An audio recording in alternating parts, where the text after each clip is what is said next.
I spoke earlier about the stigma, and this is one of the main reasons that I really go so hard after who I refer to as professional debunkers. People like Mick West, Michael Shermer, Susan Gerbic, the head of the sort of this crazy Wikipedia editing group called the Guerrilla Skeptics.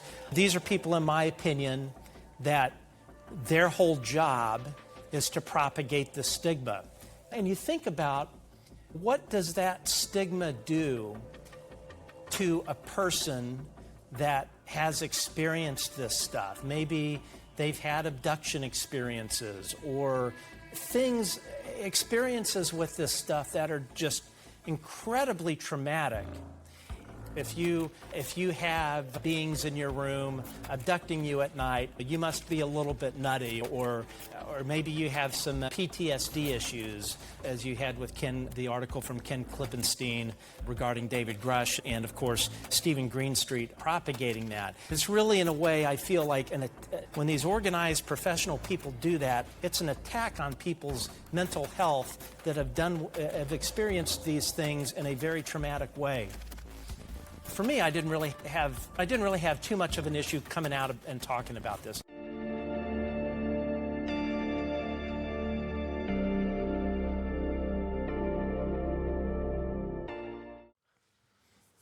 Hi everyone, and welcome back to That UFO Podcast. As always, my name is Andy, and very excited to welcome with me today a guest for the first time. He is an Emmy award-winning journalist, producer and political strategist. He, of course, will be best known to many of you as the creator and host of The Good Trouble Show.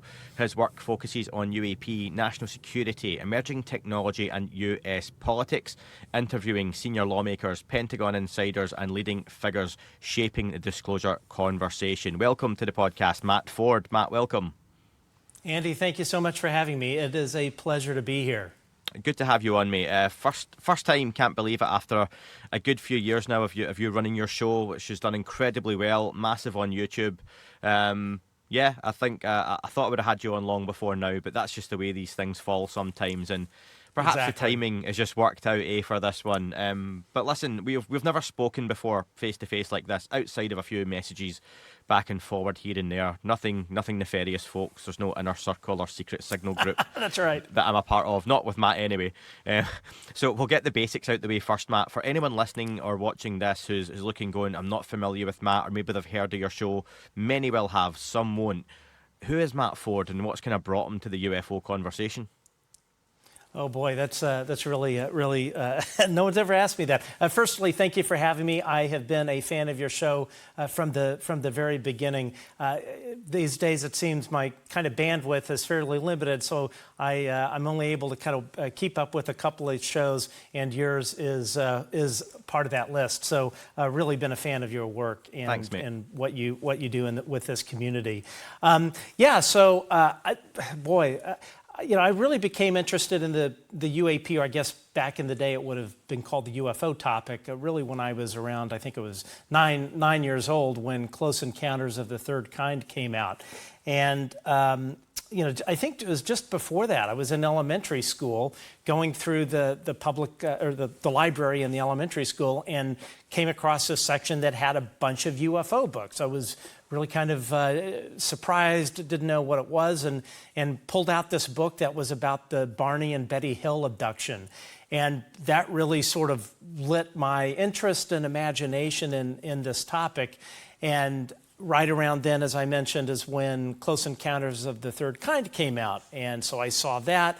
Of course, I was a big fan of Star Wars, and Close Encounters was actually really the movie that motivated me to want to get into the film and TV business. I saw that and it's like, wow, that's what I want to do. I just was a huge fan of the cinematography and the lighting effects and special effects. And of course, in my day job, I design lighting for television shows. So really, almost my entire career started with Close Encounters of the Third Kind.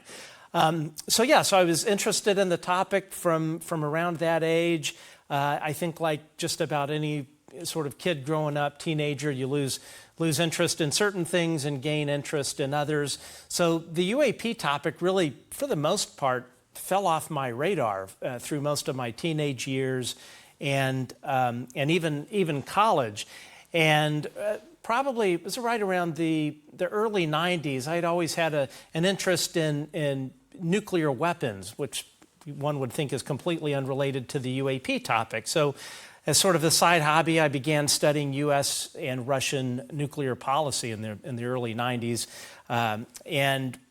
Anyway, so after that, a couple years later, whenever actually, I don't even remember the time frame, but whenever Robert Hastings' UFOs and Nukes came out, I came across that, UFOs and nuclear weapons. I thought, wow, this is kind of an interesting thing. I had no idea about the connection, read the book, and that really kind of re-sparked my interest in the UAP topic.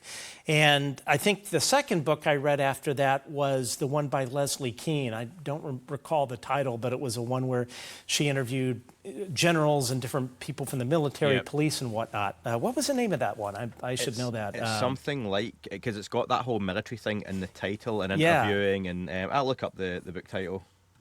Yeah. Anyway, so between those two books, I'm like, yeah, wow, this topic is definitely interesting. Maybe there is something to it. So again, read those two books, read a couple others, and then kind of forgot about the topic again. Got busy with life and career and other things. So it was around, I think it was 2020. I heard that Congress had been legislating on, let me back up a little bit. So 2017, December of 2017, I'm actually visiting a family member that worked at NORAD and was in Colorado Springs visiting this family member. And it was the day that the New York Times article came out. And I've got actually the print thing of the newspaper. My relative comes home from work, and I'm like, hey, look at what's up with this whole UAP thing. And I remember this relative, the way they sort of reacted, they kind of just went, ignored it, and then went on and did something else. So I was like, okay, there truly is something going on there, just judging from this person's reaction. I can't really go into more detail than that, just for anonymity's sake of this individual. But anyway, that really kind of fired it off. So, read the whole thing about Lou Elizondo and ATIP and saw, of course, the videos. And that, I think, really kind of put me back on the path of following the topic. And then, of course, the UAP task force comes along. I read the report. And around then, I think, is when I learned that there was actually legislation being written about all of this. And I was around that time I'd been producing political videos advocating for the Democratic side, and of course had a lot of contacts in the Democratic side of politics here in the U.S. And was asked to be introduced to Senator Kirsten Gillibrand's chief of staff. I wanted to write an article about the UAP issue and the legislation behind it, and what people on Capitol Hill were doing, and it kind of went from there, and that sort of developed into other relationships, and was through these relationships I was told all of this was real. It was a national security issue. It wasn't about Russia or China, and that really kind of put me on my way. So I mentioned I had been doing political ads, advocating for Democrats, sort of anti-Trump ads during that one cycle. And I really kind of decided, what, I'm tired of dealing with politics and doing political ads. Why don't I do a political commentary show? And originally it was just going to be straight up commentary on liberal politics, and then thought, well, you know what, I'm going to do something different. I want to talk about the UAP issue. And it just kind of went from there. I all of a sudden had orbs showing up above my home and paranormal stuff happening in the house. So after having experienced it firsthand multiple times, I knew it was a real thing. And I also looked at it from the perspective that this is really, truly a national security issue.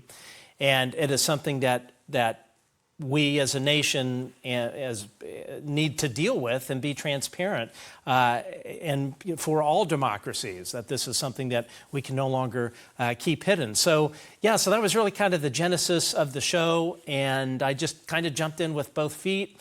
Knew sort of very little about it at the beginning, but as I'm sure the same with you, the more people you meet, the relationships you develop, both front-facing and the ones that you can't speak about, you realize that there really is a there, and that this is an important topic, and that's really kind of the genesis of the show. And I found that I enjoy being in front of the camera more than I enjoy being behind the camera, which I've done for close to 30 years, and that's sort of the history of it.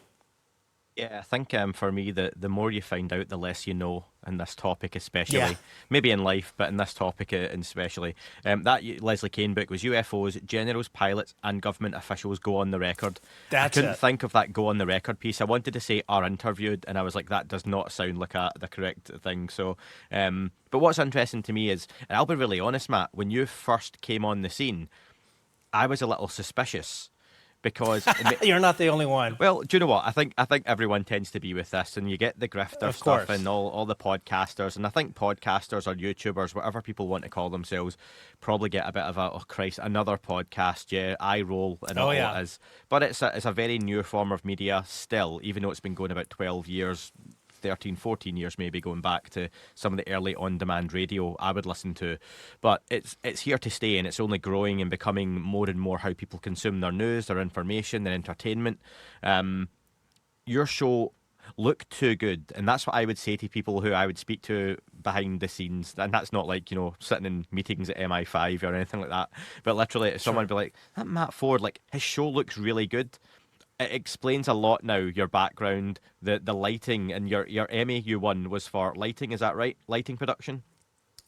Correct. Yeah. So I was on the lighting team for the Academy Award. So being part of that team, everybody that's part of the lighting team for a particular show, these are called technical Emmys. Everyone on the team receives an Emmy. So that was really where that came from. But yeah, I've worked in primetime television for 30 years. I've done.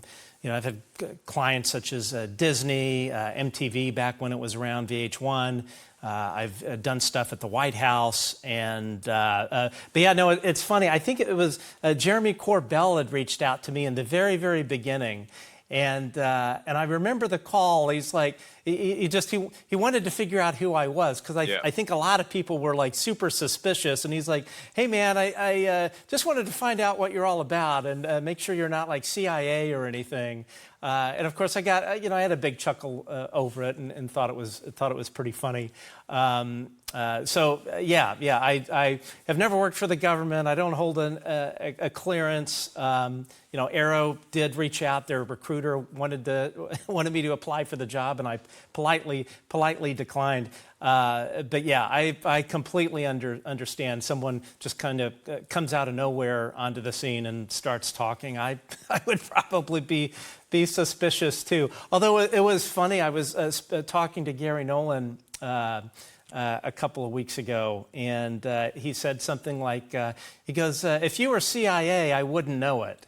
And I said, well, yeah, you probably wouldn't know it, but I promise I'm not CIA or part of any sort of intelligence agency or contract or anything like that. But I do completely understand why sometimes people, I'm never insulted by the question, I'll put it that way. Yeah, I'm glad it wasn't just me then, because I literally still, after 6 years, I'm in a shed with a black piece of photography, and I have a ring light that is held up by a nail, which is nailed into a piece of wood behind my MacBook.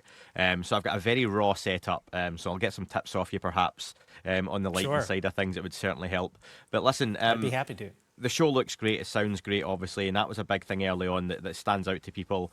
It looks like a major US talk show. And I think that has an attraction, and that helps a credibility side of things. That helps you get in touch with folks. And of course, your CV and background, I'm sure, was attractive to different people in the UFO community for different reasons. let's talk about some of those early relationships. You mentioned reaching out to Senator Kirsten Gillibrand. You're looking to write this article. Who are some of the first names in the UFO community folks would know that you begin to have relationships with, that you decide, I'm going to go and do this show, this podcast, and the information you're getting that you think there's really something to this? Where's that coming from? Well, actually, the one individual that was really critical for me kind of getting in the door was Dr. Garry Nolan. And I remember I met him at Seoul, the first Seoul, and I'm kind of bad with sequencing in terms of dates and when things occurred. But I think because I was really particularly focusing on this topic from a national security and legislative angle, like I'm not a UFO historian. You know, I'm so new to the topic. Half of the things the stories I hear about from other podcasts and whatnot, it's all news to me. So I'm not someone that has been in this area for very long. So that was an area that I didn't really kind of want to focus on, because people, you know, they've been doing this for so long, such as yourself and others, really have that historical foundation to operate from, and I didn't have that, and frankly, still don't have that. So that's when I decided, national security, things like that, legislative stuff are of particular interest. So I think because I was kind of coming from that lens and speaking about it in a non-sort of, was speaking about it from just kind of a serious national security lens, I think that was sort of kind of what got me in the door.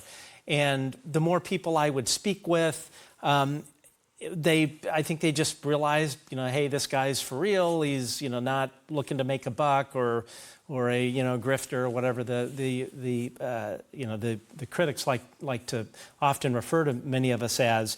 And so it was really Garry Nolan who so graciously made some introductions, and James Landoli was very, very helpful. And I think it was really just spending time talking to these folks. You get to know people, and you develop relationships that are not purely centered around UAP, and people get a sense of the type of person that someone is, and therefore that's how they sort of judge how much to trust you, I guess, in a way. It's like Christopher Sharp of the Liberation Times. And I consider him a really good friend, and a lot of times what we're talking about is not around UAP. It's about family and things like that. And there's a saying in show business that I really, in a way, apply to this topic, and we'll say it's show friends, not show business. In other words, when you work in the business, really it's about the friends you make and the relationships. It's not about the business itself. And I think for the most part, that's really kind of how I've always sort of operated, and even in this space. So anyway, that just kind of, I guess in a way, Garry Nolan helped me, book some good guests as far as vouching for me, and it kind of went from there. And then I think it was about a year prior to David Grusch going public. I was introduced to Dave by a name I can't mention that people would know anyway. But sort of developing that relationship, that like anything in life, you develop good friendships with someone, and then they introduce you to other friends, and your network just kind of grows from there. And so that was really kind of the genesis of it all. And then, of course, once Dave went public, that really, in my view, really kind of set everything off in terms of accelerated motion on this topic. And so I continue to interview people that I think are of interest, and try to provide a particular perspective, or have an interview from a perspective that I think that I'm good at, which is the national security legislative lens, that sort of thing. And that's I think I answered your question. I hope I did. Oh, you did, and I wonder then. So, in forging those relationships, you've come in with this. You're friendly to the UFO topic in the sense you're not a skeptic. You know, you're not like you were interested in the topic as a child. You grow up like many of us do, and you've got nights out in college and studies and work, and everything comes into it. Life takes over, and then you start to get back involved with the nuclear connection that piques your interest. What's your understanding then from, say, 2017, that time, of what the UFO topic is, this phenomenon? Is it Matt Ford thinks you've got aliens coming from another planet in these craft, and there's the UFO connection? So what's happening there? And then over the time of doing the show, where are you now? And the people you've spoken to, and the different pieces you've learned, what is this whole phenomenon?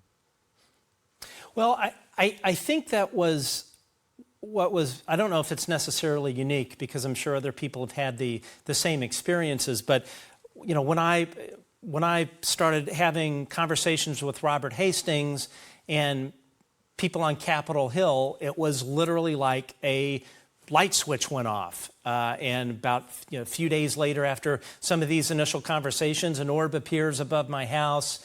And along with that are all manner of paranormal sort of poltergeist things that happen in my home. And keep in mind, as I had literally nothing occur my entire adult life until that. So I was completely shocked. It was almost as when I decided that I was really going to cover this topic and had conversations with people that said this was real, and people on Capitol Hill that said this was real, and then boom, the stuff showing up above my home on multiple nights, and we got banging on the walls in the house and stuff getting moved, and it was crazy, and I was so kind of taken aback by it.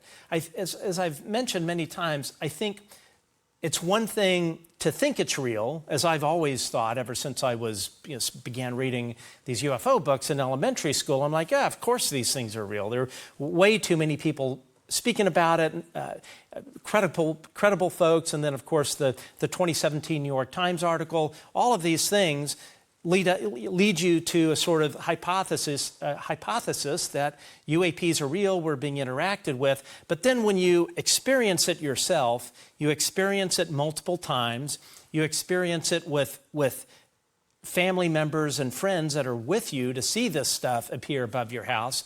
I mean, I'll be honest, it was really shocking.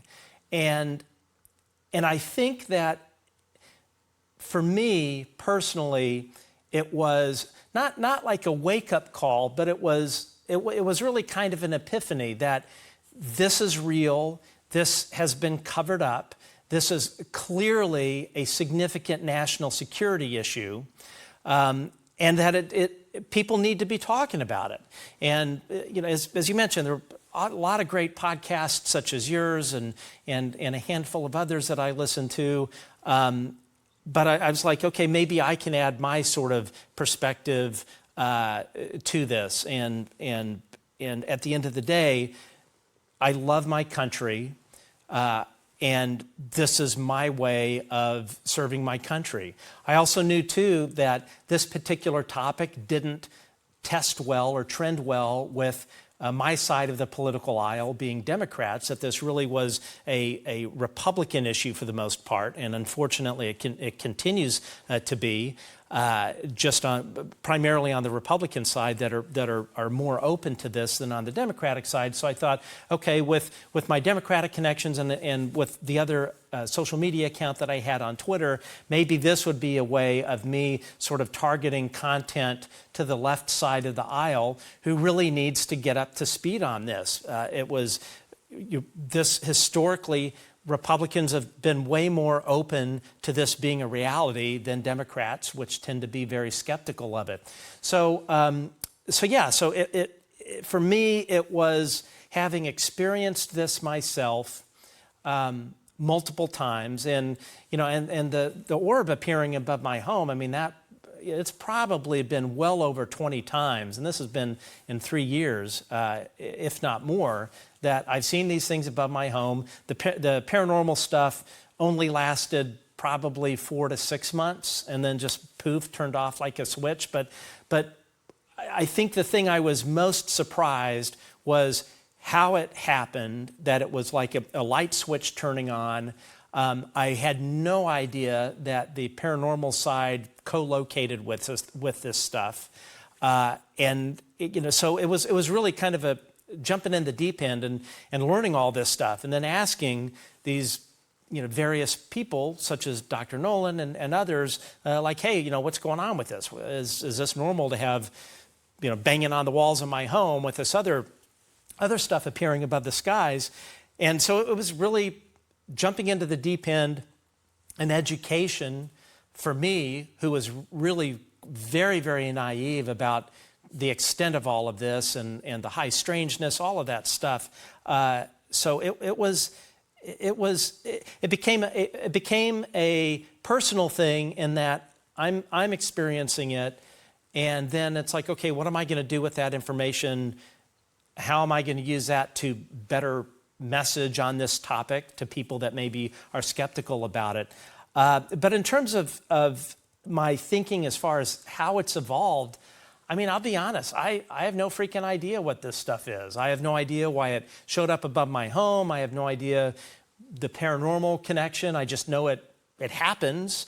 But I remember Lou Elizondo saying once, if anyone tells you they know exactly what it is, they're probably full of you-know-what. And I certainly have no clue, other than what people in and outside of the government or have worked this topic as part of their professional portfolio in the intelligence community or the defense community, just saying it's many different things from many different places. It's a lot of what I think everyone by this point has heard from people like David Grusch and other people that have worked this topic, that it's a complex thing. Because I will say, when I first got into it, I thought, oh, this is something from planet P, and it comes over here. I don't know how it gets over here, but it's as simple as that. So really kind of discovering that all of this is a very complex issue that could be from many different sources and manifesting itself in many different ways. If you would have asked me in the very beginning if all of that would be part of it, I probably wouldn't have believed it. I would have said, nah, this has got to be a pretty simple, straightforward, black and white thing. And I think for the most part, everyone would agree. We live in a very complex universe, yeah.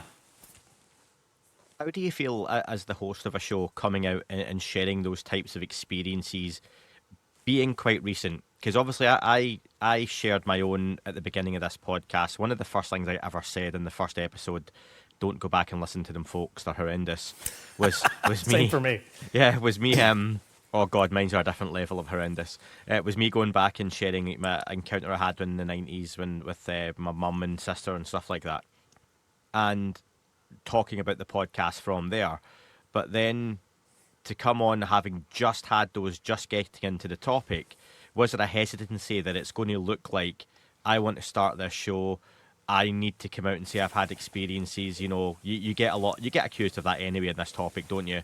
It's like, right. I always say that if I finish this interview, Matt, we're recording on a Saturday night here in January.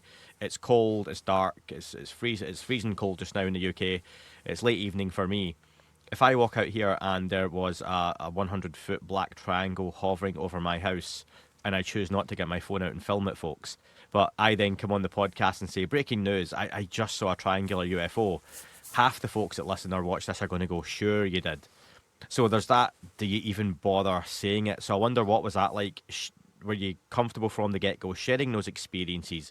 And secondly, do you feel you needed to have those experiences to keep doing what you're doing, or at least kind of really ignite that fire in the early days? So I didn't speak about what I had experienced until I think it was several months into the show.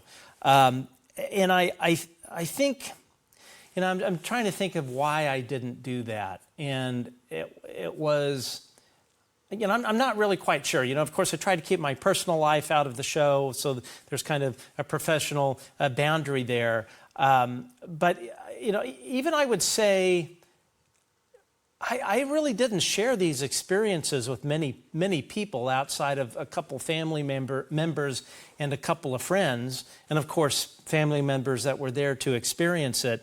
And I'll be honest, it was, even though I was sitting there talking about it in a public way, there was probably in the back of my mind worry about stigma or people. I'm not really sure why. That was so long ago. But I think that I kind of came to the conclusion that me not speaking about it was really kind of being disingenuous.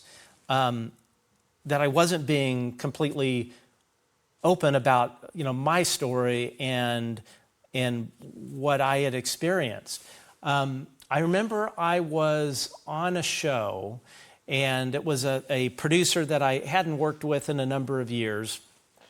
And for quite a long time, I did not tell anybody in the professional world that I was doing this show. And I think part of it was worry about the stigma or if it would affect my professional career. And I had just made the decision to go public with what I had been experiencing, and then also talk when I'm on sets of other shows that I'm working on as a designer, if it comes up naturally in conversation, to say what I was working on and what my show was about. Because of course people will ask you, well, what's your YouTube show about?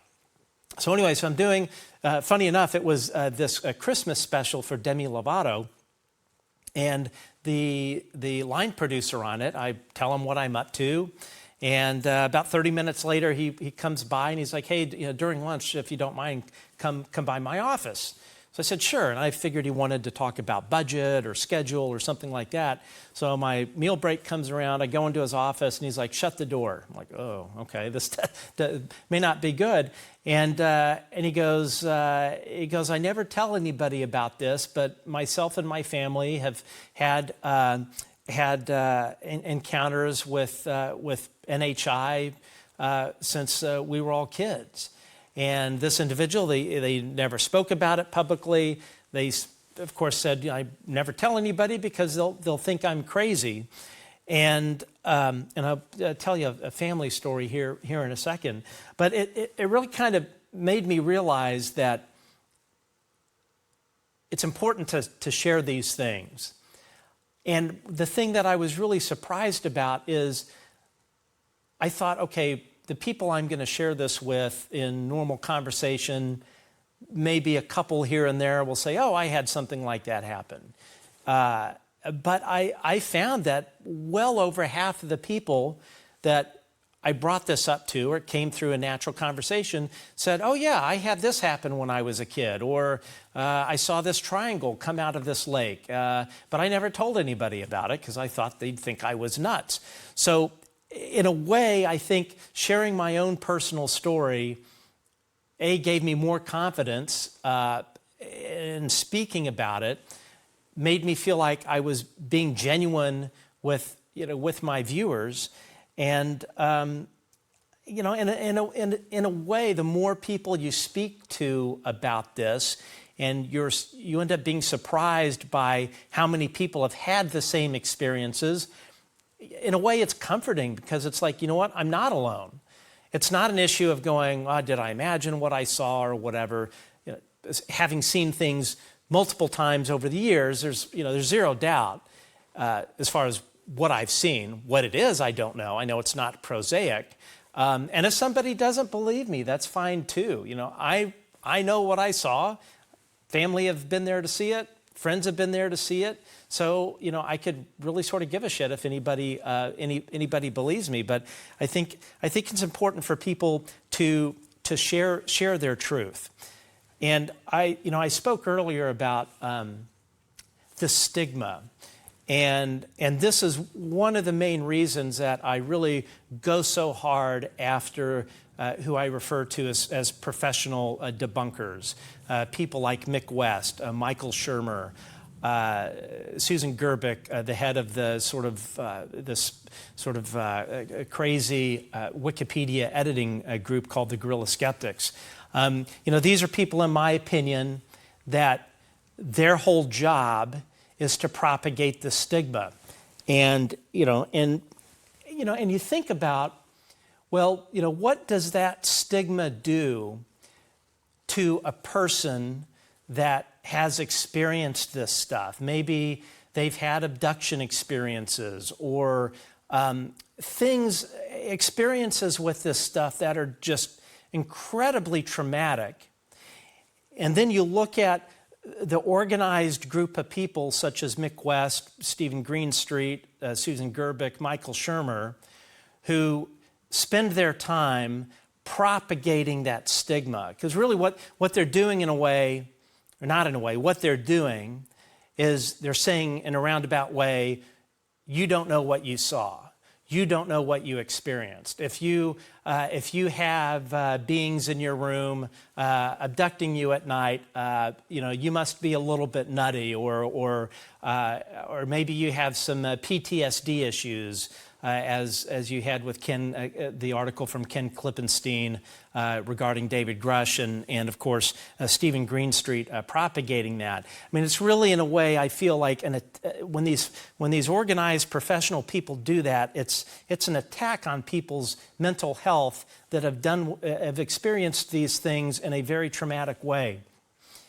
And for me, I didn't really have I didn't really have too much of an issue coming out and talking about this, as I spoke about earlier. But I would say probably one of the best illustrations personally for me, as far as the stigma and the net negative mental health effect that these quote unquote skeptics have, would actually be with my mother. So my mother passed away April 2nd of last year. And it was around this time a year ago that she had really fallen ill. She had told me when I was around 15, I grew up in Texas, she had told me when I was around 15 that she was sitting on the porch of, when she was 15, in suburban Dallas, Texas, watching the sunset happen, and she saw this UFO fly by in the distance. And it was a story that stuck out with me. Didn't really kind of think about it too much. So anyway, it was around May of last year. I'm sorry, May of the year prior. So about 6 months or so prior to her passing, maybe a little bit longer, 9 months. I'm bad with math. But she said, hey, when you come into town, I have something I want to tell you. Now I live in Los Angeles, and my parents were back in Dallas, and I was supposed to go out and visit, but at the same time I was helping launch the UAP Disclosure Fund with Yuan Feng, and I was the director of strategy, so I had to push my visit off to Dallas. Anytime I'd call, my mom would say, hey, I have something I want to tell you, and to be honest, I thought it was bad health news. So I was actually at Contact in the Desert, and I was speaking to Chris Bledsoe, so this would have been late May, and I was telling him how much I had missed, how much I missed my family, my mother in particular. I moved out to LA in '98 to get into the television field, and I remember vividly Chris Bledsoe saying to me, Matt, tomorrow I want you to call your mom, and so I said, okay. And this was the last day of the thing. I was driving back from Palm Springs, and I call her up from my phone and tell her how much I love her and missed her. And she said, well, there's something I've been wanting to tell you. And again, I thought it was going to be bad health news. She had a stroke 15 years prior, so her health had not been great.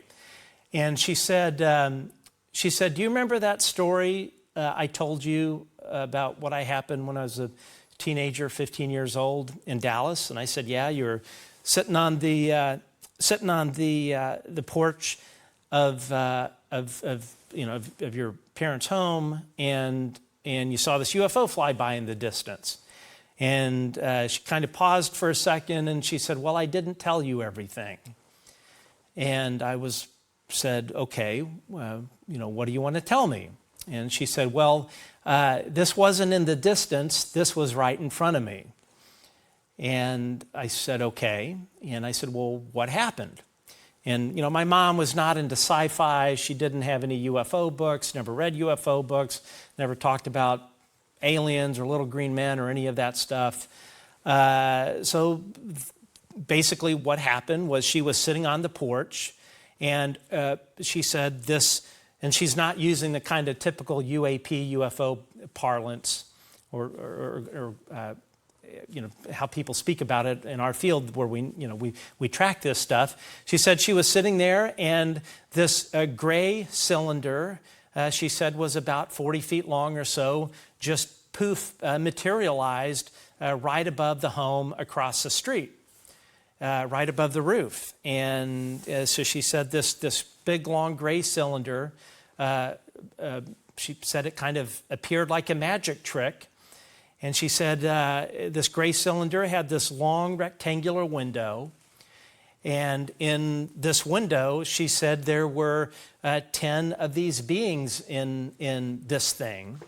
And she said in the middle was the pilot, and the pilot was, she said, studying me.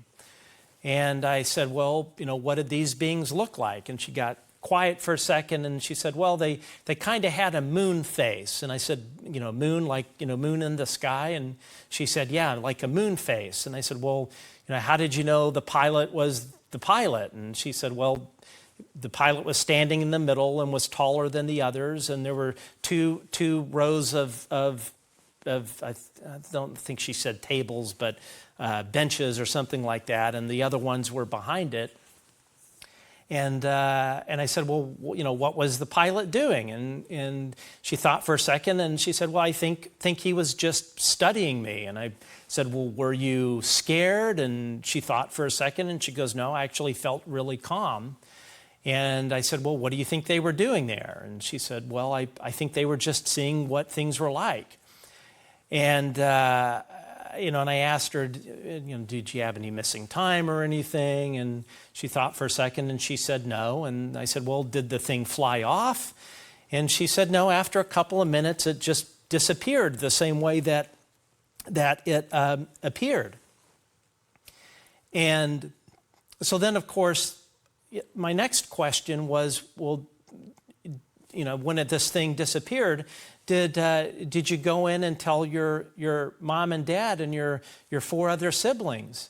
And she said no, they would have thought I was crazy. So, and what I didn't tell you at the very beginning of it, when she said, I have something I want to tell you, she prefaced it by saying, I just told your dad about 2 weeks ago, and you're only the second person to hear this. So here's my 77-year-old mother who kept this experience to herself her entire adult life, and finally felt compelled, 6 to 9 months before she passed away, to finally tell people that she trusted.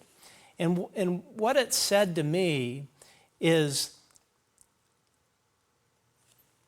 the kind of trauma that these sort of experiences have on people is significant.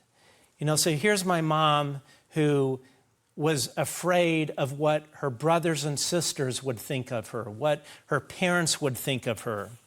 And what an awful thing to have to a yoke to carry around your whole life because you're embarrassed, or you feel that people will make you feel ashamed to share experiences like that.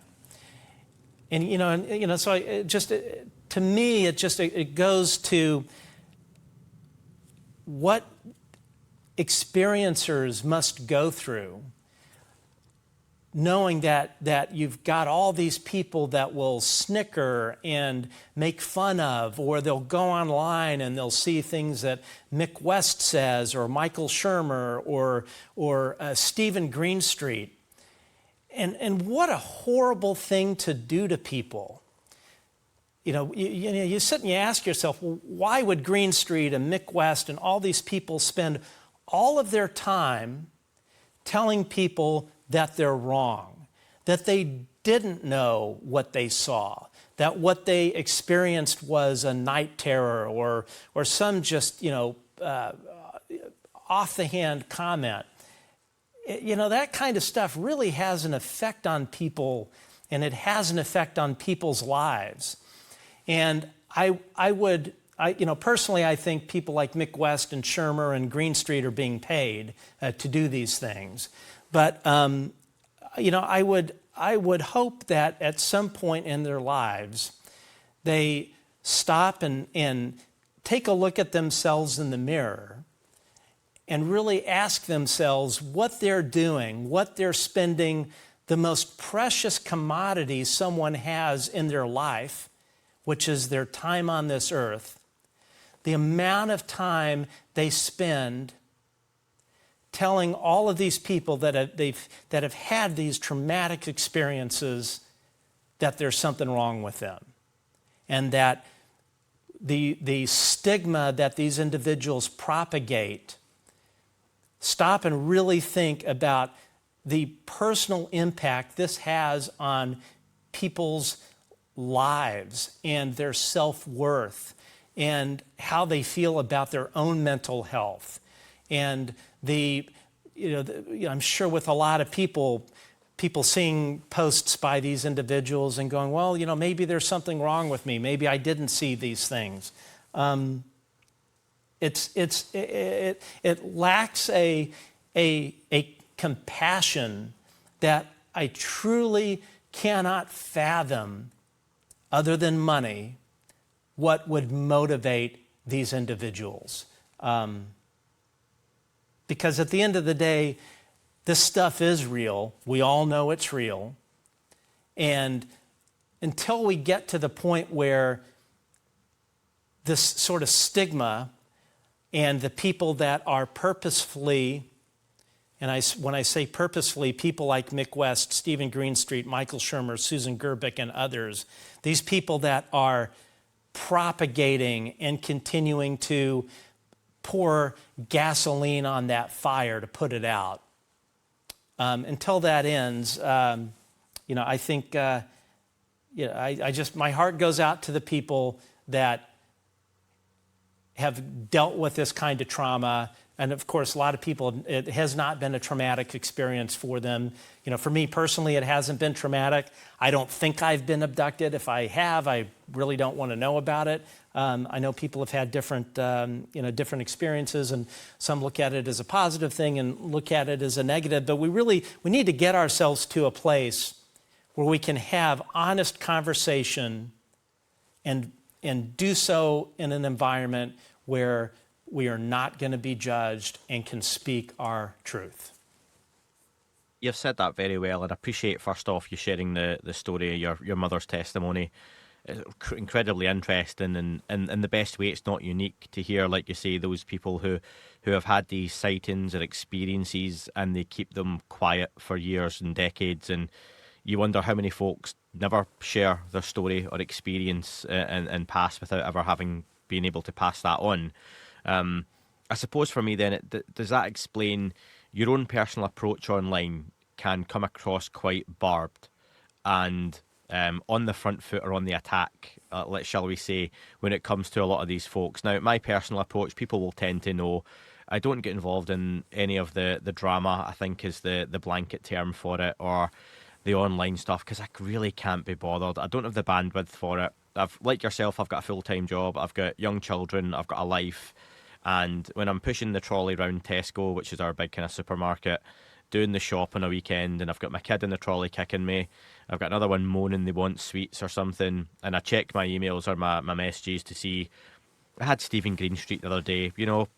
I interviewed Stephen a few times back when he was UFO friendly, and he was always perfectly nice, and then something happened and he changed. We know that. He had his Basement Office series, which was very much all about the UFO topic, and we had lots of wow moments from Stephen and how into the topic he was. He had a go at me just last week because a thumbnail I had David Grusch and James Clapper on it, and he said, I take it this show doesn't have either of these gentlemen. one of his recent thumbnails had Sean Kirkpatrick and two grey aliens. I imagine, not having watched it, his show didn't contain Sean Kirkpatrick and two live grey aliens. So I don't know what the point is, but it is, like you say, this need that people have to sit online and slate other people's passions, topics, whatever it may be, not just in ufology. This goes to a sport you like or whatever it might be. It can be the smallest things, but there is that money side of things that I know what you're getting at there, that there are people potentially being paid to do this stuff. Whether that's true or not, I don't know. But there's just an inherent human trope in 2020s onwards, or since even before then with social media, that people just do this because of the way it makes them feel for whatever reason. Now, I don't always think the UFO community helps itself. Not saying people invite this on themselves, but Sure. You mentioned Chris Bledsoe. His story is back under the microscope with his appearance on American Alchemy with Jesse Michaels. I don't know if you've managed to catch that yet. It's a pretty extensive 3.5 hours interview. If you know the Bledsoe story, you know the Bledsoe story. I've interviewed Chris and Ryan some time ago now.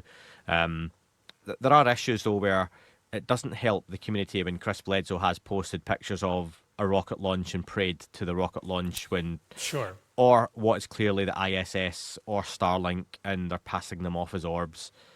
I've said before, Matt, for the record, I think Chris Bledsoe had a genuine experience and story. Whether that has continued to the extent that it's passed on, I don't necessarily think is correct. But that's probably a chat for another time. So I see where we add fuel to the fire for the skeptics. I don't think it is just going to stop, that you could sit these folk down in a room and say, look, let's all just be adults, be mature, and let's have a conversation. That's not going to happen. That's 2026. The world's a bin fire. We know this now. And I don't see that true. It's not changing anytime soon. So where does the line sit for you? Because, like I say, you're really comfortable. You'll put on thumbnails of Sean Kirkpatrick as Pinocchio or like a puppet, and these kind of attacks. Do you not fear the retaliation off the back of that? Or all of this to say, is your mother's experience and that lifelong, stigmatization she's suffered through, and others, enough for you to say, to hell with this? If once it's good enough for one side, it's good enough for me. Is that what keeps you going in that sense? I think that, I think there's definitely a delineation between healthy skepticism, because we should all be skeptical about, just not take everything at face value, and probably most of the time, a lot of what we see is prosaic, and that's, for instance, one of the reasons I don't really, with a couple of exceptions, have ever had anybody come on to really talk about a sighting or whatever, because I don't have the technical background or any way of really kind of saying for certain what something is. I wasn't there. So there's a difference between really being a skeptic in a healthy skeptic way, in that, yeah, you're skeptical about it, but you're going to go wherever the data leads you, versus these folks that I really kind of shine a spotlight on, that are really doing narrative and perception management. Those individuals, and it may not be money that motivates some of them. And as you mentioned, it's like, we'll never know. We'll never have proof one way or the other whether any of these individuals are being compensated, or maybe they're just doing it because it's a thing. People will often say to me, it's best to just kind of ignore these individuals. And I certainly understand that perspective. But for me personally, I would much rather, it's important for me to shine a spotlight on these individuals rather than to let it go unchecked. So, when you have debunkers that are able to get on a CBS News, a news magazine here in the U.S., or when you have an individual that that manages 200 plus Wikipedia editors, and those editors specifically go and vandalize the pages of whistleblowers such as David Grusch or Christopher Mellon or Lou Elizondo or all of those folks. If no one is out there, in my personal view, and I do not fault anyone for not taking my approach. There's absolutely nothing wrong with that. But for me personally, I would much rather put the attention on them so people know that, you know what, these folks are not being honest. They are not correctly representing the facts, or they are misrepresenting the reputation of whistleblowers. And being disingenuous. You see some of this with, like Mark von Rennenkampf does this with Mick and Greenstreet, but at a far less barbed way than I do. But it's like, if you, in my personal view, if you kind of let these people run amok, it's just going to continue to snowball. So that's just been my personal approach. And again, it's not people that are skeptic. Like it's like I'm not trying to convince anyone that this is real. I believe it is. I believe it's a national security issue.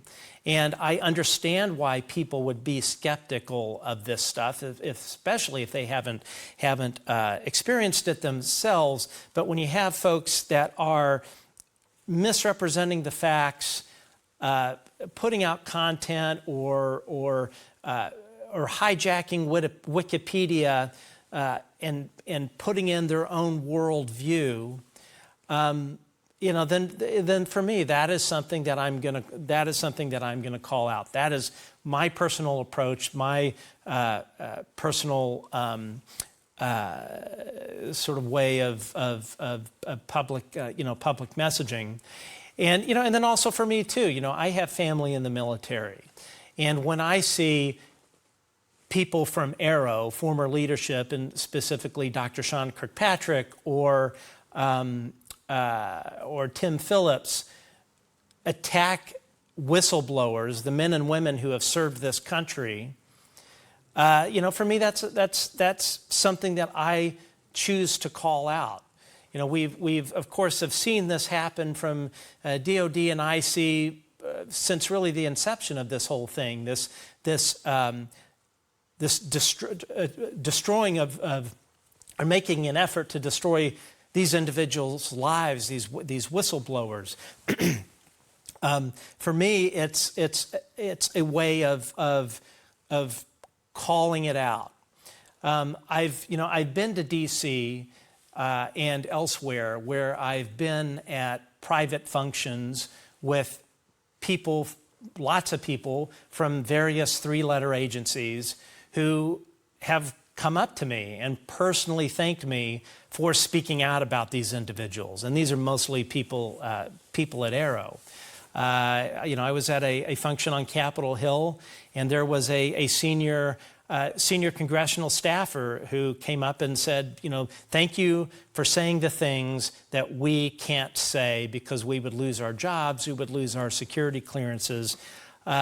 So that's just been my personal approach, is to try and shine a light on these organizations and individuals who, in my opinion, and from my opinion, what their personally outward-facing behavior shows that they are not honest brokers.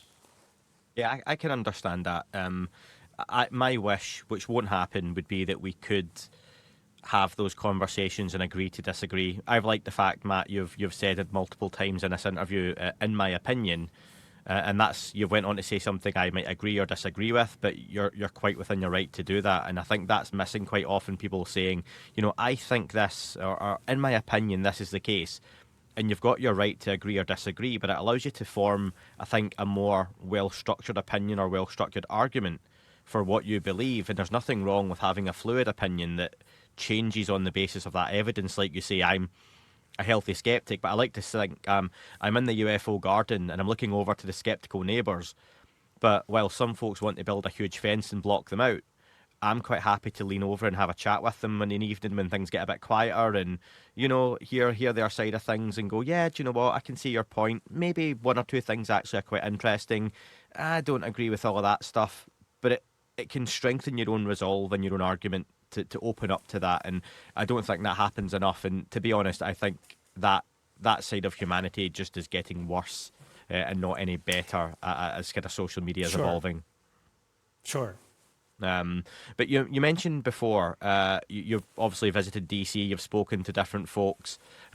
George Knapp a couple of weeks ago on Weaponized, as they were rounding off 2025 and looking into 2026, said that he was aware of something coming that was going to try and pour cold water on the progress that Congress has made in the UAP caucus in the coming months, that was going to look to stigmatise the topic again and basically rubbish the work that had been done. Is that anything you're aware of or you can think is coming? I'm not aware. I've heard of this. And first of all, George Knapp is a legend. I mean, you talk about someone that really is the grandfather in many ways as far as like where we are journalistically on this particular topic. I am not aware of what he is speaking of, but what I will say, and I've said this really since I think I brought this up around the springtime, is really, from what I've observed, probably around the very beginning of 2025, right around January, is what I think is a communications, a comms plan hatched probably, by combination of DoD, IC, and the Legacy program to pour cold water on all of this in like a 1 to 2 year time period, and really the genesis of it, I think, was right around January of last year, when Joel Schechtman of the Wall Street Journal began reaching out to Christopher Mellon, Lou Elizondo, and others to speak to the Wall Street Journal about this. So that started in January. Then I think it was right around a few months later, that's when you had Tim Phillips, who got dozed and let go of AARO. At least that's the public-facing story. Go on these podcasts and attack David Grusch and whistleblowers, and and that was sort of a continuation of the public messaging that Sean Kirkpatrick had done in the previous year. But you began to see a real uptick in this messaging, and then of course the Wall Street Journal article comes out, and I'm looking at all of this, and I'm thinking, this, as somebody that has a background in communications and media and messaging and political messaging, I'm looking at this and I'm going, this is all part of a strategic communications / information operations plan. As I'm looking kind of how this whole thing is progressing. So then you ask yourself, okay, what are the strategic goals of this plan? And this again started forming in my mind probably, I don't know, maybe June or July, and then it really kind of solidified in my head with the Wall Street Journal. So what I believe to be the goals, number one, to message, and all these points that I'm going to lay out are, I think, by and large supported. This hypothesis is supported by the public messaging of these individuals, such as Tim Phillips and some of these debunkers, such as Stephen Greenstreet, the Wall Street Journal, Sean Kirkpatrick, the DoD in general. But the goal is to do a few things. One, message that the Pentagon's AARO, All Domain Anomaly Resolution Office, is properly funded. It is deploying sensor technology. They're making good use of congressional funding. because they want to find out what is going on in the air as much as everyone else, to message that the whistleblowers, that they are not credible, to message that there is nothing to the nuclear angle, and to message that all of this is really, at the end of the day, balloons and circular reporting and all of that sort of thing. So, firstly, to message that AARO, to positively message on AARO. Well, what does that do? That tells you that you've got a Pentagon organization that has all the money it needs, it doesn't need any more, it's properly funded, it is a good steward of that funding, and that it is a trusted source for information, and really that there is no need for any other entity to exist. So if you've got a Pentagon office that's looking into this stuff, that has all the tools it needs, it's got all of the access it needs, then there's no reason for congressional hearings. There's no need for an FBI task force. If you can message that UAPs have not been tampering with our strategic nuclear deterrent, then there is no real impetus or really any national security impetus for Congress to dig into this further.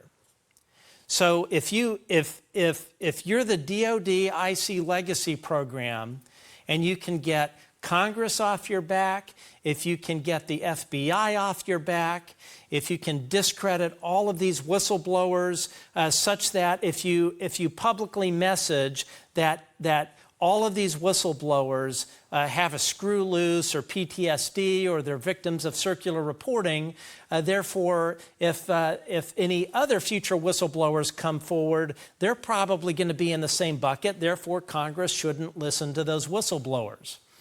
At the end of the day, it serves to consolidate the information management by the DoD IC and the legacy program.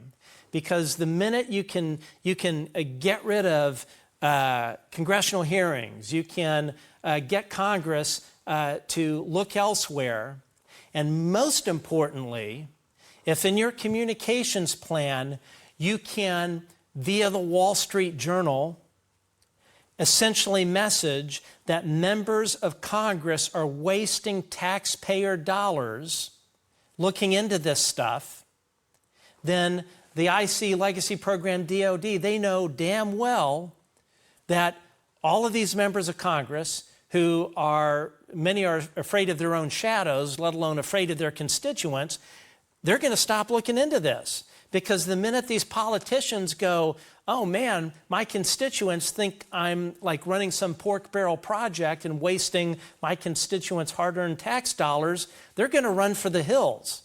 So when you zoom out to the 50,000-foot level and you look at these individual data points of messaging from DoD, from New York Post Stephen Greenstreet, from Sean Kirkpatrick, from Tim Phillips, from the Wall Street Journal, and especially when you read like what the Wall Street Journal is putting out, which is just so, it is so obvious, it is a communications hit piece, then you know the target is Congress. Because, you know, and this is part of why AARO was formed. So Kathy Hicks, the Deputy Secretary of Defense, she caught wind that Congress was going to spin up their own UAP investigative arm, and she flipped out.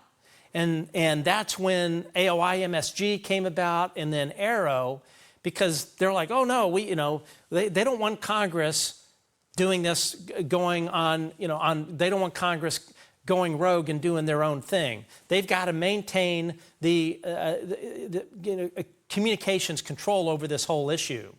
So at the end of the day, they don't want Congress looking into this, because the more hearings you have, it's been slow, but the public will start to pay attention.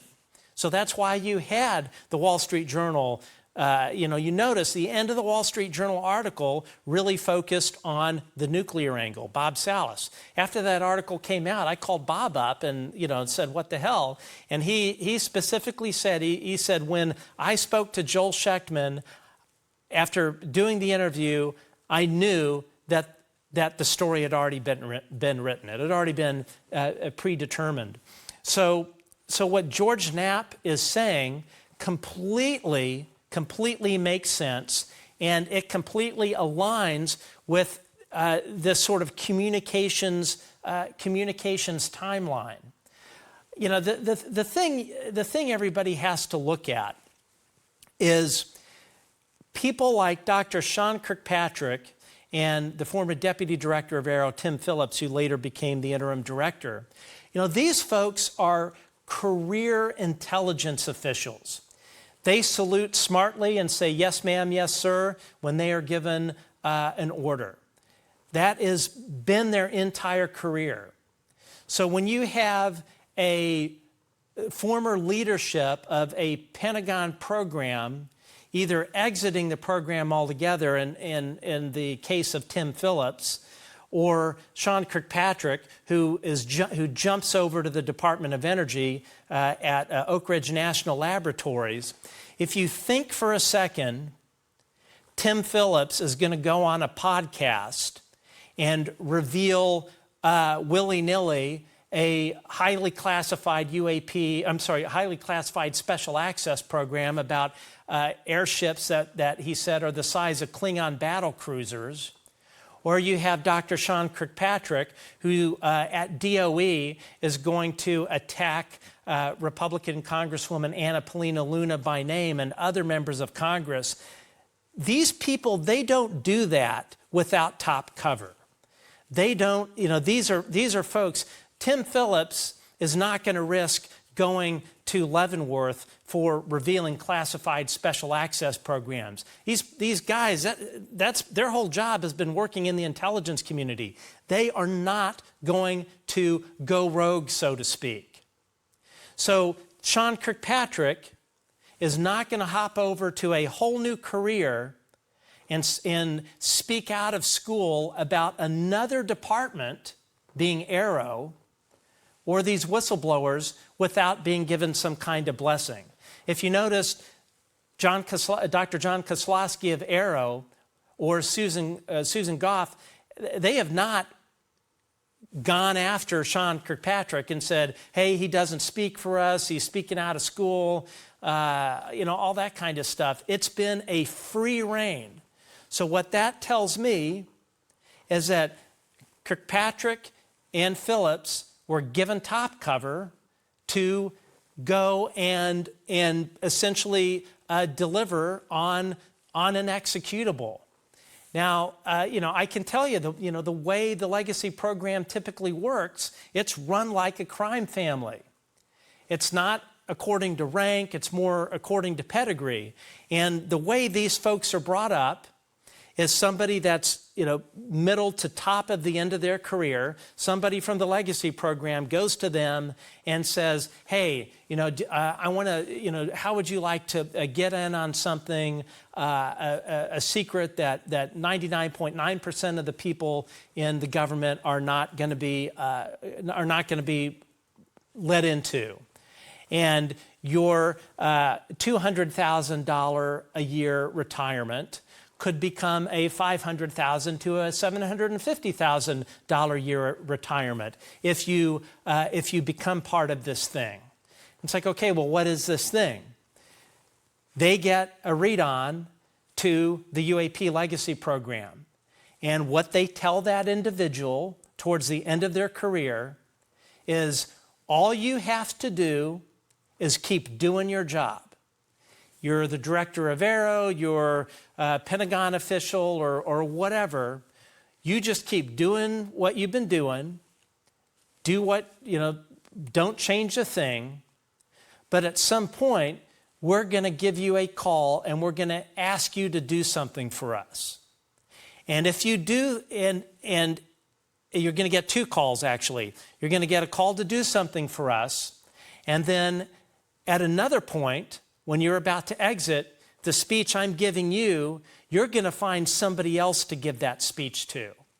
And essentially, if that person plays ball and they do what they're asked of by this family or whatever you want to call it, when they exit out of their job, they're either going to be given a sweet contractor position, they're going to go to Oak Ridge National Laboratories, or their company that they're going to spin up is going to be given contracts by DOE or someone else, and they're now part of that family.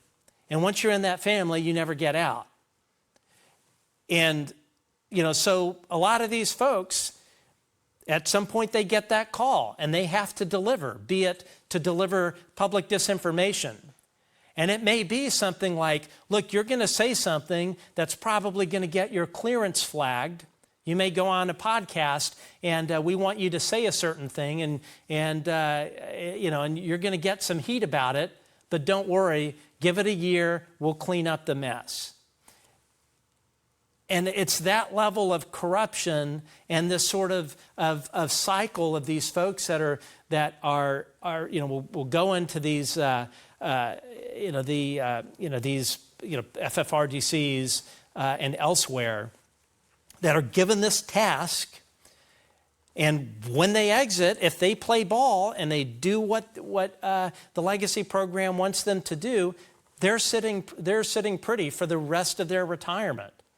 And these folks, they don't want to jeopardize their retirement. They don't want to jeopardize their livelihood for their families. And towards the end of when they're about to exit DOD, IC, or wherever they're at, they identify one or two people that are right behind them to give them that exact speech. And that's how the cycle of corruption keeps going. So what George Knapp is talking about absolutely tracks with what I've been saying since summer of last year. And I think that if you just sit back and you really look at from a high altitude the messaging that you're seeing from people that if they were anybody else would land them in Leavenworth, or certainly they would lose their retirement, their pension, their security clearances, I think it's pretty obvious what's going on. And that is, at the end of the day, they want Congress to stop looking at this. And that was the other thing. One of the other goals, in my opinion, was to tank the UAP Disclosure Act. So message AARO is working fine. Message that Congress is wasting taxpayer money looking into this. Message that AARO is effective and therefore there is no need for a FBI task force on UAP. Message that there's no UAP nuclear angle, therefore there's not motivation for Congress to look at this from a national security threat.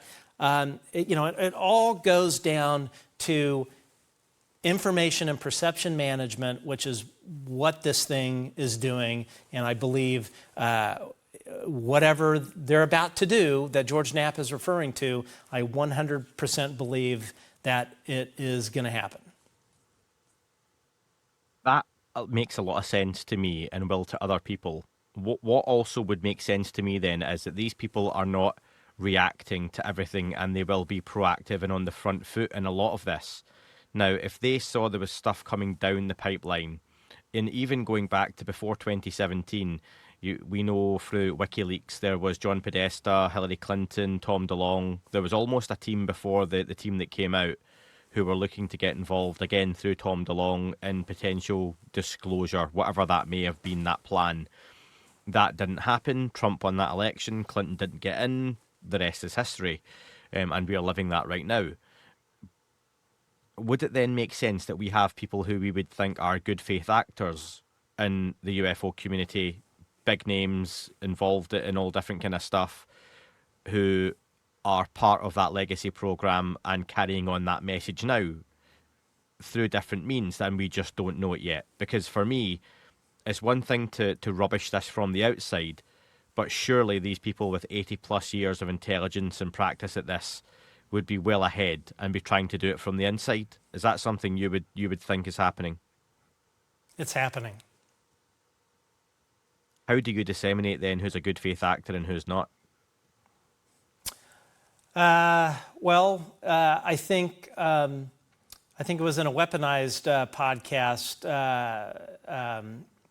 I'm blanking on his name. Not Corbell or Knapp, obviously. George Corbell, the guy that ran OSAP. Bigelow? No, Colm not Bigelow. Not Colm, the other guy that was interviewed by him. Lakatsky. Lakatsky. Like Lakatsky. Yeah. You know, Lakatsky, if I remember correctly, said, you know, you're not going to know you're not going to know if that's happening or not. You know, CI or counterintelligence, that is a career.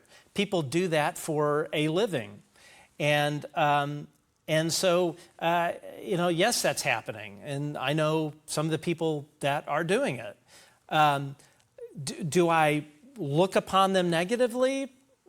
I mean, do I wish they were not doing that? Of course, but that's their job. Just because Sean Kirkpatrick is going out saying all these things doesn't make him a bad person. He has a job to do, theoretically. So, you know, so these people, that is their job. They were given a mission to execute on, and that's what their career was. So, you know, it's you know, I don't hold anything personally against these folks. You know, they love their country. They're given a different set of mission directives that maybe we would like, but nonetheless, that's their job. I would say overall, all of the folks in my experience, they do want this out.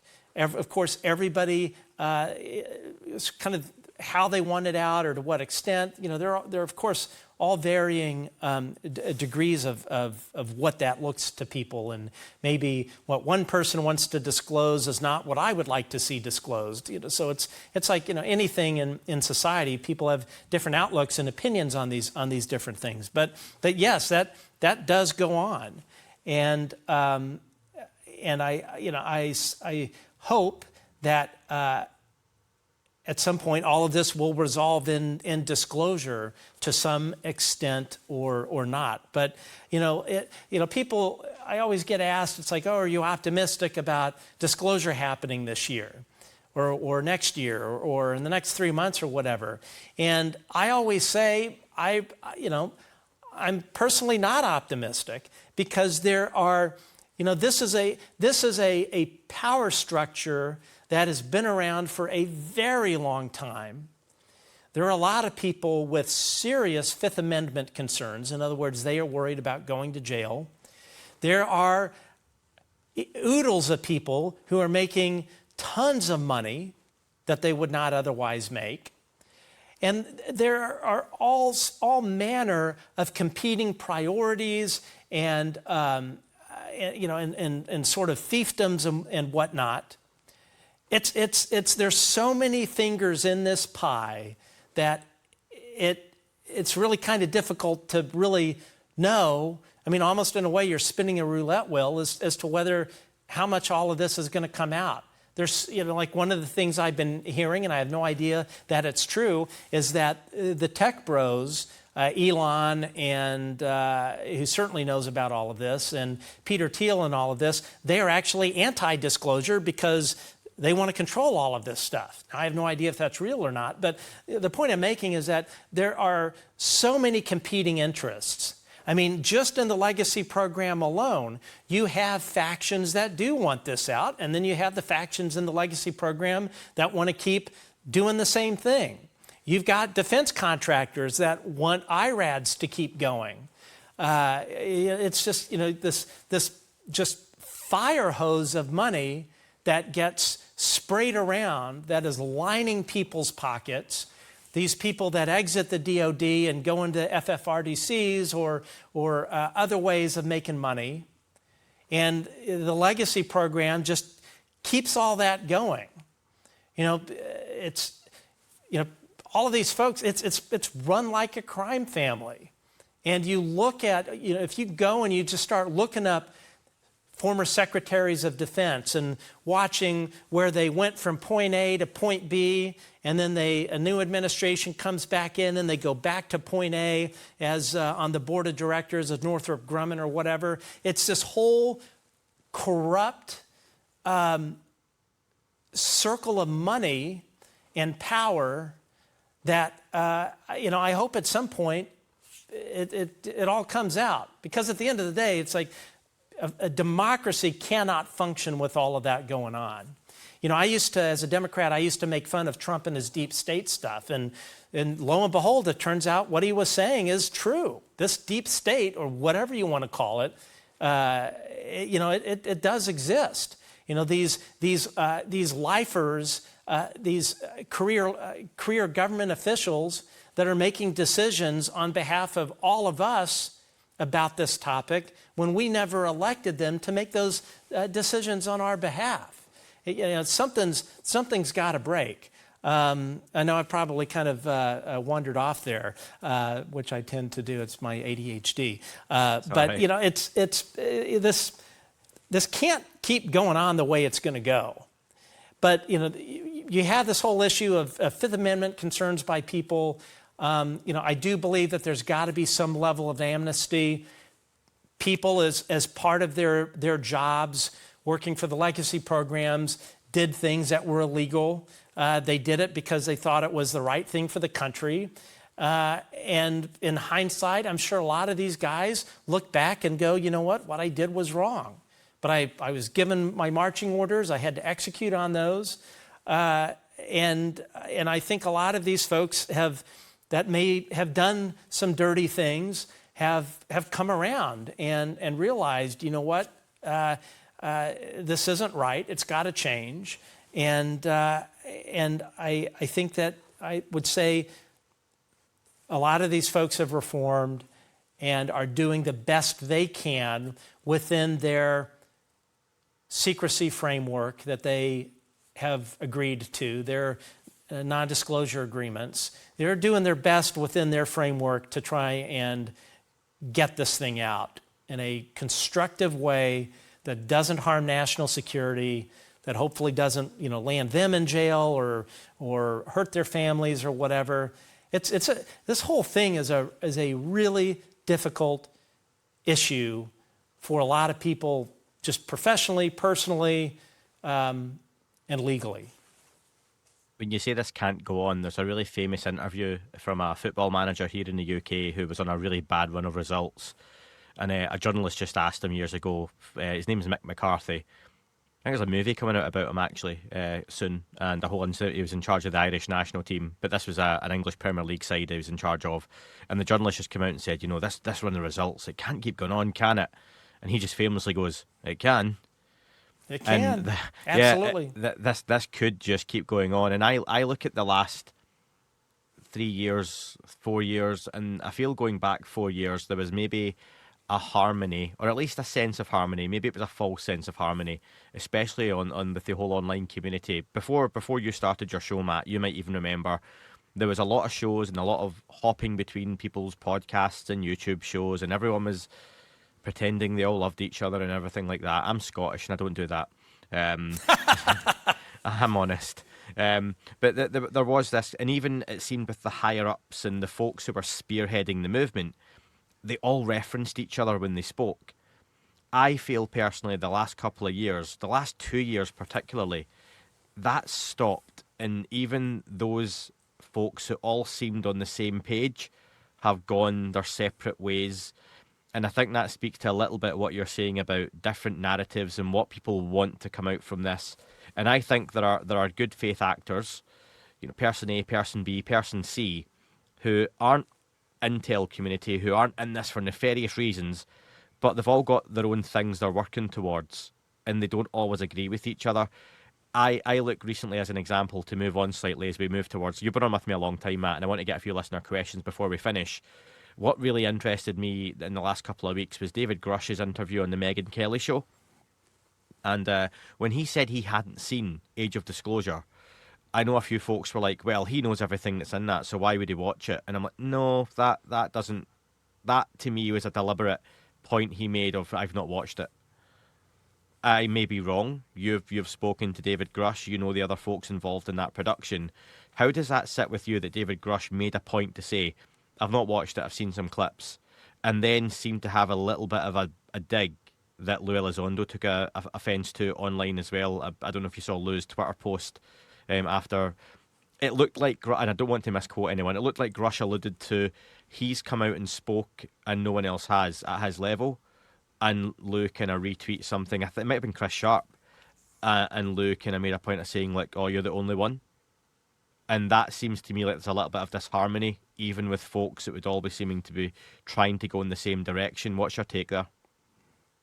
Okay, firstly, regarding the podcast, the more great content there is out there and the more we promote each other, the better it is.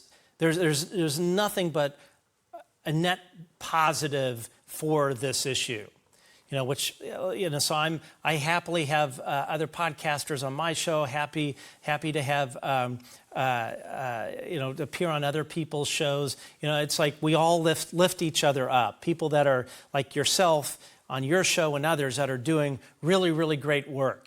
There is room for absolutely everyone. The more great content there is for people that are curious about this topic, it does nothing but help push the ball forward.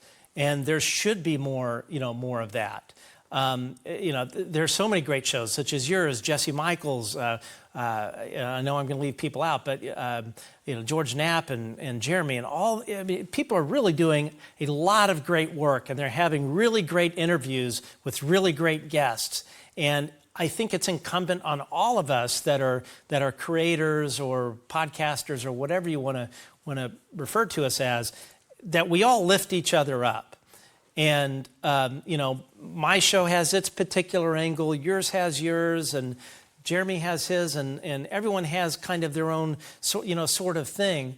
But when you put it all together, it's all great information for people that don't follow this topic and want to learn about it. So I think it's important everybody support each other that is doing good work on this topic.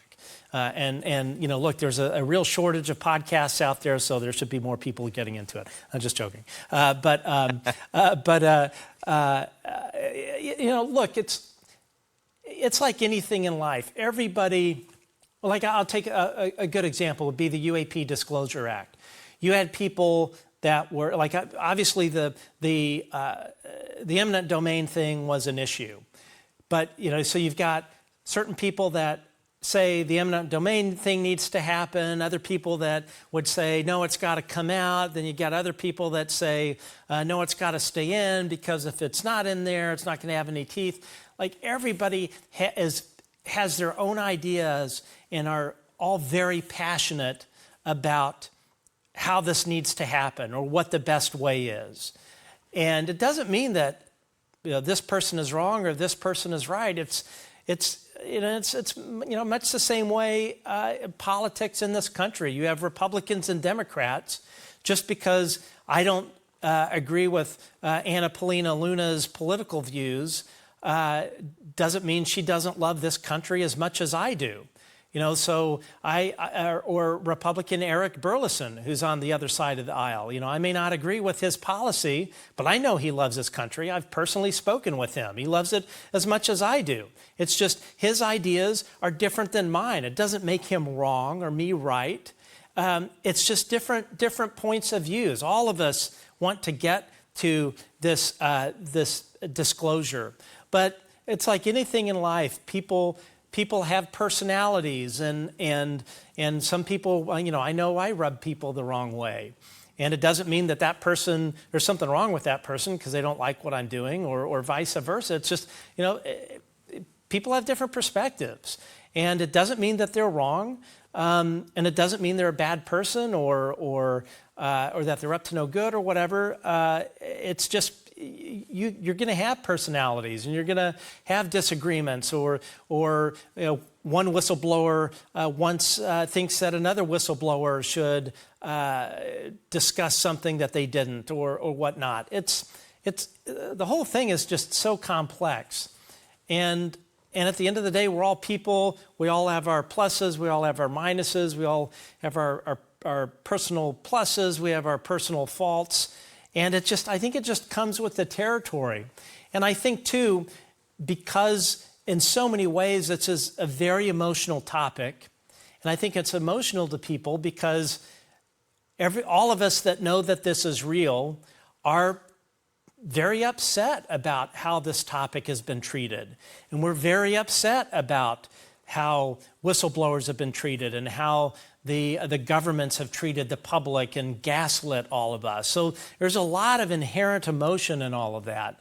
And with that inherent emotion, you're going to have disagreements and spats and things like that. It's just life.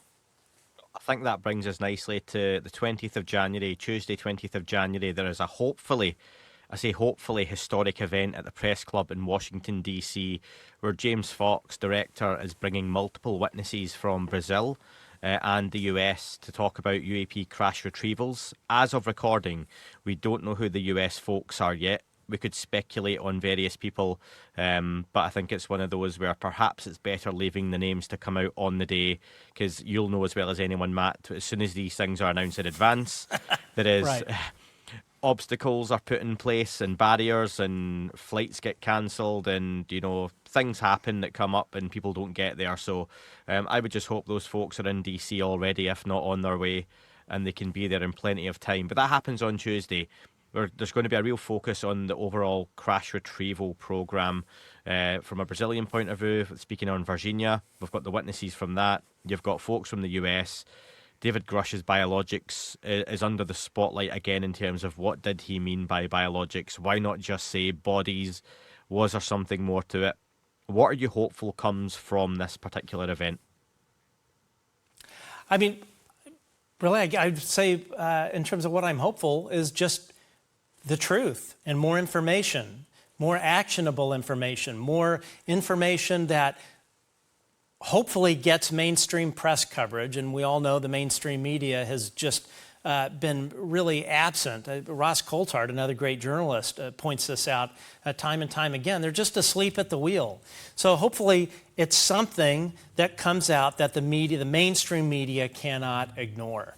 And I'm just so excited for this and glad that this is happening. We need these are the things that we need to keep coming and coming. And I know a lot of folks are saying, "Oh, there's no use in having more hearings or whatnot," And the more information, the more public functions that happen that are good and constructive and lend more credibility to this whole topic, where the average person who doesn't watch this thing goes, wow, holy, you know what, this thing is real. I think that's one of the great things about The Age of Disclosure. That movie was so well done that so many people that I've spoken with who don't track this topic went and saw it and came back and said, wow, this stuff is really real. We need more of those sorts of public events that people can tune into. Hopefully the mainstream media will cover it in a serious way and give it the amplification that it needs. So, I have no idea what it is that's coming up, but I am just so excited that James Fox is doing this. He's absolutely one of the most prolific filmmakers in this arena. And yeah, I keeping my fingers crossed that it's another home run. What's really important for me, not just from this event, but going forward, is a word you put there. You said information, and then you said actionable information. And I think that's perhaps where I'm falling down now on when it comes to, do we need more hearings? Well, of course, I'd like to see more hearings, but we need something we can get off the back of it. If we begin to get testimony after testimony that we go, that's interesting, but you've just said what Dylan Borland said, and you've just said what Matthew Brown said, and there is a law of diminishing returns. And I know it's difficult to pull. I always use the example of the Brent Spiner character from Independence Day, who's been under the desert for 15, 20, 30 years, never been let out. That's a very difficult witness to pull, to say, here's the guy who literally is on his lunch break and this morning was working on the craft. That's very unlikely to happen in any kind of public setting, let alone behind closed doors. But I do think we need to get to that place of, okay, what's that next level we can go up? And it might not be too much, but actionable is a great word to use in there. And for me, I'm really hopeful that the event on Tuesday brings that mainstream spotlight, because the hearings from 2025 were overshadowed by the Charlie Kirk situation, which happened within, 24 hours? Yeah. We probably won't know what the impact of that could have been because of what happened. It just completely overshadowed everything. Even in the UK, everything was just Charlie Kirk. Yeah. And I'm not saying, folks, for anyone who's new to this, I'm not saying there is any correlation between those two events, but it just very much, it was like the UAP hearings happened, and before any UK journalist or US journalist, I'm sure, had their articles ready to go, or they were ready to follow up, Matt, can we speak to you? Can we get in touch with George Knapp? Can we speak? The next thing was bang, stop all that, scrap all those stories. This has happened, and you don't go back to them. The news cycle moves on incredibly quickly, as we know. But Matt, let's finish off. I've got 3 listener questions for you to finish off with. There was a lot more, but folks, we've answered some of them in the body of the interview. I'll get Matt back on again, hopefully in the near future, because a lot's going to happen, I feel, in the coming months. It'll be worth discussing. But Matt, first off, question from The Hive. And you've touched on this in a way, but I'd like to know more. What is your process for vetting sources, and how do you decide which information to make public? Well, in terms of what information to make public, I always ask the source. If I'm given something and I want to speak about it, I ask the source, is this okay to speak about? And most of the time, the answer is no. And I remember hearing this from Jeremy Corbell right in the beginning when I got into this whole thing. And he said, in order to be trusted, you have to be trustworthy. And I think that's really excellent advice. In terms of like how I vet, I think it's just kind of like anything. You've developed these relationships with people in and out of the government, and it's a pretty small group. And I'll just say, do you know this individual? Does this track? And that's kind of the vetting process that I'll go through. People whose opinions that I trust, that have worked this topic in the government. Yeah, I mean, just for an example on that, I don't have a personal relationship with Lou Elizondo. I've got Lou's number, like you will have, and many other folks have. Sure.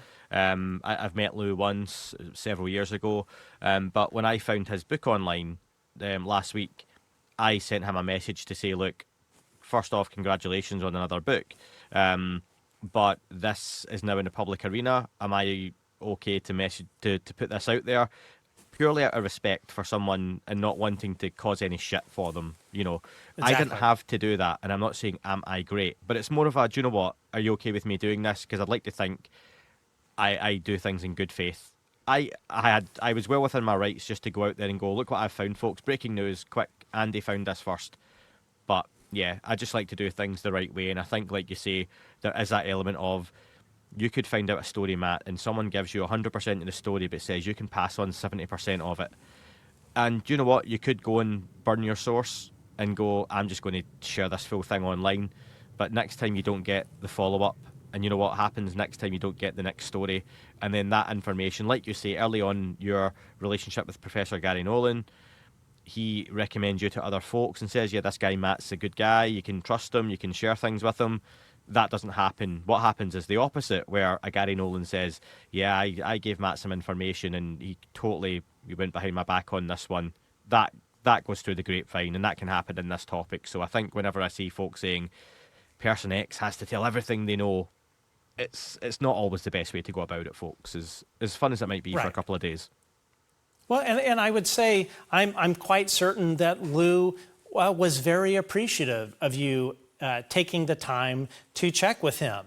If I were in his shoes, I would be very appreciative of that. And the other thing too, it's like, this is their information to share. You're the conduit, or I'm the conduit. So, there is a reason that I do not understand why they don't want something shared, but that's not my decision to make to share it. You know, they have their reasons. Maybe it's going to burn one of their sources or cause something that I have no visibility into. But it's that's part of building relationships with people and respecting things that they want to be kept private. And at the end of the day, it serves you well as an individual. And I am quite certain Lou was very appreciative of you doing that. Oh, thanks. And you know what? There's even protecting yourself, that you go and share that online and then Lou gets involved and says, this was something that was talked about 1 year ago. We never went through with it. It's been on there for 12 months. No one's found it. It's not happening. And you just look a bit silly. So yeah, there's always double checking, folks, is a good way to go about it. Lil Melly asks, does Matt think that President Trump will actually disclose that UAP are real? Now, isn't that a loaded question? Yeah. I would say at the beginning of his presidency, yes. My personal opinion now is no. And the only reason, and let me just say from the outset, I hope to God I'm wrong. But it seems to me that he's got all these other things that are political distractions or imperatives for him. You know, so you've got the Epstein files, you've got him wanting to, some crazy ass reason wanting to invade Greenland. You've got all of the social unrest happening with ICE going and invading our cities. It's like I when I step back and I look at it, it's like it feels to me like his plate is so busy and so full. I just don't see that happening. Now, there's the other part of me that says, you know what? The best thing to make the Epstein files go away, unfortunately, would be disclosure, because if disclosure happens, the rest of his presidency is going to be about that. Yep. And all those other political problems might go away for him. But I'm skeptical. I hope I'm wrong.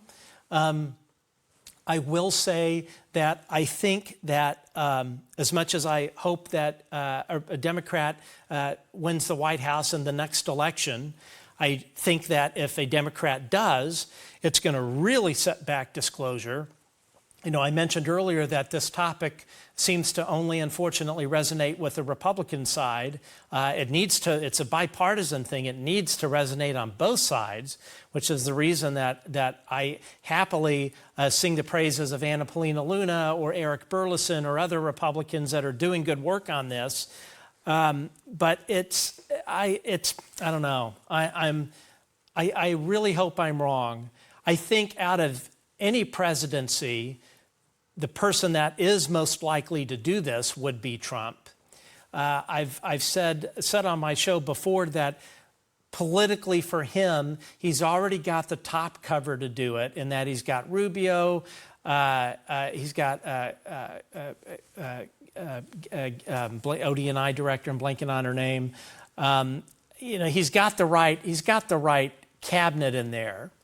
And really, at the end of the day, I spoke earlier about how I used to think Trump was, full of shit with his deep state stuff.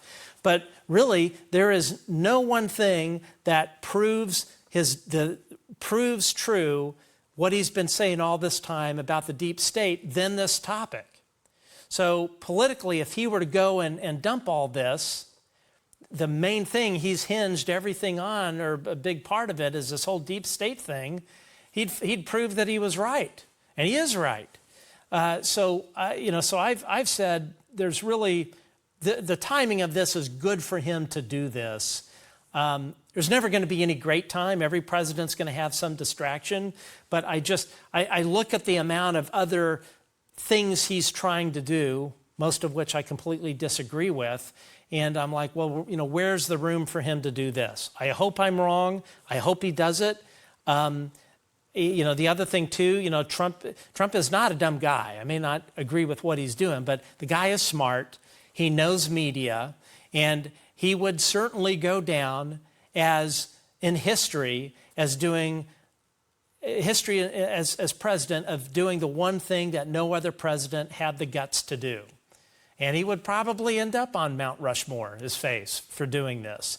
So I hope he does it, but I'm just skeptical the way things in the United States are going right now. If indeed at the end of his presidency he leaves, and you've got that kind of period where you know who the next guy is or woman coming in, and if indeed it was a Democrat, that could be a hell of a hand grenade to leave them on your way out, to be like, it's like having an argument with someone at a party in front of folks and knowing a secret and being like, I should really keep this to myself, but just blurting it out just as a way to end the argument, that could big explosive distraction. And you wonder if Trump on the way out would be like, here, deal with this. I think that's Andy. I think that's exactly when that would occur. I don't think it will happen. If it were to happen, I don't see it happening in the immediate future. I think if it happens, he does it as the very last thing, because he hands the problem off to somebody else. He doesn't have to deal with that whole hot potato. He ends up on Mount Rushmore.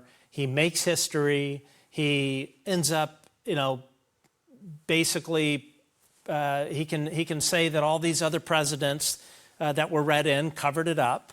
Biden, Obama, Bush. So I think that would be exactly when it would happen. And it would literally start a whole new era of human history. You could say I was the president, I was the person who done this in all of human history. I started this, and you could reset the calendars at that point. And finally, from Terence asks, what have you heard about what's going to be happening in 2026? I think he's looking for some spoilers and inside information there, Matt. But also, what are your thoughts on Steven Spielberg's Disclosure Day movie coming June 2026? I don't have any insight in terms of what is coming out. Certainly, what's coming up with this National Press Club thing, I think will be really, really interesting. I also want to bring up as well, there is an event that I'm involved with that is the 2026 UAP Detection and Tracking Summit. That will be February 7th and 8th. And what is, I think, really unique about this summit is that it focuses on the science and developing technology of detecting this stuff. Because, face it, we're never going to get to see the classified sensor data. That's always going to be the case. So what you have is a group of various groups of scientists and organizations that are developing sensor tech and sensor fusion tech that would be deployable to everybody so they can go see what is in our skies. And, the NRO has had this stuff for a very long time. They are able to detect in real time worldwide what is in the skies, cloaked and uncloaked. And I think that there is you're going to begin to hear about some of that tech, but I just would like to take a moment to bring up some of the presenters. So you have Congressman Eric Burleson, Richard Dolan, Monica Alniz Nicholas, and Keith Taylor, Homeland and Security first responders. You have the Tedesco brothers. You have Garry Nolan to speak about the Skywatcher network. You've got Matthew Sudeikis, Beatriz Villarreal. It's Mitch Randall, who's been working on a passive radar system for detecting UAP. So this is a 2-day virtual conference online. Unfortunately, I do not have the website handy. I should. But I think that's going to be really, really well done. I'm moderating a couple of panels, one with Congressman Eric Burleson, who is a fine patriot, my brother from another mother on the other side of the aisle, but I love this guy. And I think that's going to be really, really, really, really something else. When people are able to see what is up in the sky all the time, I think that is where the real disclosure is going to be. You also have Science Bob McGuire. So I would really keep an eye on that. And unfortunately, whatever George Knapp is talking about coming up as far as this information operation to try and derail the UAP caucus. But that's to be honest, really kind of all I have. I don't have any secret goodies or anything. Hopefully I'll have some. Hopefully you will as well. But at the moment, I do not. It's at UAPsummit.org for that event. I had Reed Summers on the podcast a couple of weeks ago, Yes. and we discussed the early He's days awesome. of it. Yeah, so really enjoyed speaking with Reed. And yeah, so UAPsummit.org, folks, if you want to check that out, the link will be in the description. Finally, Matt, how can people find you and your content if they want to check it out? So we are on YouTube. The show handle is at The Good Trouble Show. On X, we are Good Trouble Show. And on all the other social media platforms, we are at The Good Trouble Show, or The Good Trouble Show. And of course, we're on all the different podcasts. But Andy, thank you so much for having me. This has truly been an honor. You're one of the podcasts that I recommend people go listen to. I listen to it to get a lot of my information. I mean, you do such a fantastic job, and I hope you just keep on doing what you're doing, because you're really, you're one of the people that is moving the ball forward. Very much appreciate that, Matt. Thank you. And folks, if you haven't already checked out Matt's show, so many of you do already on YouTube, please go and do so. Again, all those links are in the description. And Matt, what's your next show? You've got someone coming on who's talking, it's not psionics, is it? Telepathy? You've got one lined up. Yeah, I'm actually way behind on bookings, the holidays, and then work cranked up. So Tell me about it. so we're kind of stepping out of the box a little bit. We have a lady that I met at the Soul Foundation by the name of Elizabeth Ray, who's a medium. Yep. Yeah, so you were talking earlier about some of the things that I was most surprised about with the UAP thing, and it's this whole kind of high strangeness thing that we have. We have Robert Hastings who will be coming on in February, and Dr. Julia Mossbridge, and hopefully some others that I can't really speak about at the moment. But I think I would say it would be a safe bet to say all of us, including yourself, have some really great guests that are going to be coming up. And then everybody that is interested in this topic, tune in, listen to these guests, listen to these different shows, and walk away more educated about this topic. Awesome. Matt, thank you so much for your time, and I'll speak to you soon. All right, cheers. Thank you. That's all for this episode of That UFO Podcast. Thank you so much for listening and watching. If you enjoyed the show, please follow, subscribe, and leave a rating or review wherever you get your podcast. It really helps others find the show. If you're watching on YouTube, hit like, subscribe, and turn on notifications so you don't miss future episodes. You can also support the show directly and get early access, ad-free episodes, and bonus content on Patreon, or by subscribing on Apple Podcasts, Spotify, or YouTube memberships. All the links are over at thatufopodcast.com or in the show description below, along with merchandise and more. Don't forget you can also pick up a copy of my book, Atlas of Unidentified Flying Objects, available now in all good bookstores and through online retailers, including Amazon. Big thank you again to all of you for listening and tuning in. Until next time, keep looking up. You never know what you might see.